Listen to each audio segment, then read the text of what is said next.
বিজেপিয়ে এটা পৰিকল্পনা কৰিছে কাৰণ চাৰ্জশিট যেতিয়া আমি দিম চাৰ্জশিটখন আদালতত যাব আদালতত ইজনে সিজনে উকিলে সময় লৈ কেতিয়াবা বহুত দেৰিলৈকে জাষ্টিছটো দেৰি কৰি দিয়ে অসমৰ ৰাইজে জাষ্টিছটো সোনকালে বিচাৰিছে সেইকাৰণে বিজেপিৰ কেম্পেইন হ'ব যাতে ফাষ্ট ট্ৰেক কোৰ্ট গঠন কৰা হয় স্পেচিয়েল পাব্লিক প্ৰসিকিউটৰ হয় আৰু পানী নখৰাকৈ এখন যাতে চাৰ্জশিট দিব পাৰে বিজেপিয়ে এটা কেম্পেইন লঞ্চ কৰিব 23 তাৰিখৰ পৰা ময়ো জুবিন আমিও জুবিন এই গোটেই কেম্পেইনটো পজিটিভ কেম্পেইন হ'ব প্ৰত্যেকটো বিজেপিৰ বিধায়ক থকা সমষ্টিত জুবিন গাৰ্গৰ এটা প্ৰতিমূৰ্তি নিৰ্মাণ হ'ব জুবিন গাৰ্গৰ নামত বিধায়ক থকা প্ৰত্যেকটো সমষ্টিত আৰু ভূপেন হাজৰিকাৰ নামত দুখনকৈ সংগীত বিদ্যালয় হ'ব এটো বিজেপিৰ ইনিচিয়েটিভত হ'ব চৰকাৰে নহয় তৃতীয়তে বিজেপিৰ সকলো সদস্যই ঘৰত এজুপিকৈ নাহৰ গছ লগাব এইটো এটা ঠিক তেনেদৰে আমি এটা 10 পইণ্ট পজিটিভ যেটো আন্দোলন কৰে নিগেটিভ আন্দোলন আমি সকলোতে দেখা পাওঁ বিজেপিয়ে 23 তাৰিখৰ পৰা এটা পজিটিভ আন্দোলন যাৰ হেডলাইনটো হৈছে ময়ো জুবিন আমিও জুবিন এই শীৰ্ষক এটা আমি কেম্পেইন আৰম্ভ কৰিম 23 24 25 26 27 28 ৰাজপথত বিজেপিৰ সদস্যসকল থাকিব যোনে ন্যায়ৰ প্ৰক্ৰিয়াত ক্ষিপ্ৰ কৰাৰ দাবী জনাব কিন্তু সংবিধানৰ মাজেৰে গণতন্ত্ৰৰ মাজেৰে ন্যায়ালয়ৰ মাজেৰে নেক্সট ফেজ আমাৰ কেম্পেইন আৰম্ভ হ'ব ময়ো জুবিন আমিও জুবিন য'ত নেকি আমি জুবিনৰ আদৰ্শক আগত ৰাখি 10টা সমাজৰ কাৰণে প্ৰয়োজনীয় আমি কাম কৰিম জুবিনৰ সোঁৱৰণত আৰু it will B A positive campaign আমি যোৱা এটা মাহত ৰাজ্যখনত যেটো দেখিছো পোষ্টমৰ্টেম ৰিপৰ্ট ভুৱা হৈ যায় মাটিত কয়েদি সোমাই আছে মানুহে কয় এয়াৰ কণ্ডিশ্যনত ৰাখিছো এটা টিভি চেনেলে কয় 10 বছৰ আগত আমি গম পাইছিলো নেকি অমুক বেয়া মানুহ আমি তেতিয়াহে পঞ্চপাণ্ডৱ কৰিছিলো আৰে মই 10 বছৰ আগত মই গম পাইছিলো নেকি গতিকে ইজনৰ ফটো সিজনৰ ফটো তোত লগাই তেওঁলোকে কেম্পেইন কৰিলে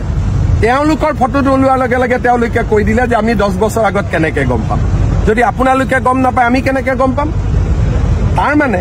অসমখন যোৱা এক মাহত আমি কমপ্লিট নেতিবাচক এটা মাইণ্ডছেট লৈছো কোনবাই মাত্ৰ কবহে লাগে যে জেলত এয়াৰ কণ্ডিশ্যন এইটো জেলত এয়াৰ কণ্ডিশ্যন হ'ব পাৰে নেকি কিন্তু মানুহে বিশ্বাস কৰিলে কাৰণ মানুহৰ মাইণ্ডটো সাধাৰণ মানুহৰ মাইণ্ডটো নিগেটিভ কৰি দিয়া হৈছিল বোলে পোষ্টমৰ্টেম ৰিপৰ্ট কোনেও ৰিপৰ্টটোত চোৱাই নাই যে তাত চহীটোও নাই নোহোৱাকৈ কৈ দিলে কেনেকে লিক হ'ল মানুহে বিশ্বাস কৰিলে কিয় বিশ্বাস কৰিলে